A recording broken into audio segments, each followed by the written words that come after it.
తెలంగాణలో సీఎం రేవంత్ చెరువుల ఆక్రమణలను తొలగించడాన్ని స్వాగతించారు AP TDP నేత మాజీ మంత్రి టీజీ వెంకటేష్. ఉమ్మడి రాష్ట్రంలో చెరువులపై శాటిలైట్తో సర్వే చేయించామన్నారు టీజీ. బెయిల్పై రిలీజ్ అయిన తర్వాత ఎమ్మెల్సీ కవిత చేసిన కామెంట్స్ సరికాదన్నారు TG Venkatesh. Parliament committee chairman గా ఉన్న టైంలో తనపై అటెంప్ట్ మర్డర్ కేసులు పెట్టారని గుర్తు చేసిన టీజీ వెంకటేష్ కవిత ఛాలెంజ్ కరెక్ట్ కాదన్నారు. రేవంత్ రెడ్డి గారు చెరువులు ఆక్రమించిన వారిని తొలగించమని ఆర్డర్స్ ఇచ్చారు, ఇంప్లిమెంట్ చేస్తున్నారు.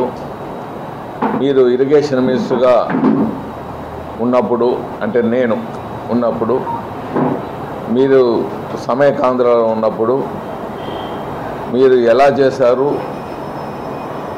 అప్పుడు ఎందుకు మొత్తము ట్యాంకులు కొట్టేయలేదని ఒక ప్రశ్న మీ వాళ్ళ నుంచి రావటం జరిగింది.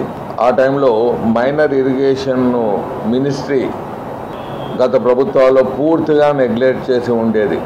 అలాంటప్పుడు మైనర్ ఇరిగేషన్కు ఒక క్రెడిబిలిటీ క్రియేట్ చేయటము, ఆక్యుపై చేసిన చెరువులకు శాటిలైట్ ద్వారా సర్వేలు చేయించటం, దాన్ని వీలైనంత కొట్టేయటం మొదలు పెట్టండి అని చెప్పాం.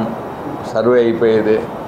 అందులో భాగంగా కొన్ని కొట్టేయటము, కొన్ని వేల కోట్ల అధిపతుల్ని కూడా జైల్లో పెట్టడం జరిగింది.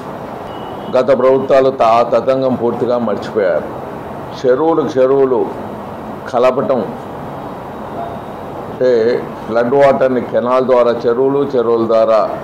చెరువులు నింపటం అనేది, అది కూడా శాటిలైట్ ద్వారా ఫోటోలు తీసుకోవటం, ఆ కార్యక్రమాన్ని శ్రీకారం చుట్టడం, అది కూడా ఎలక్షన్స్ రావటం, ముందుకు పోవటం జరిగింది.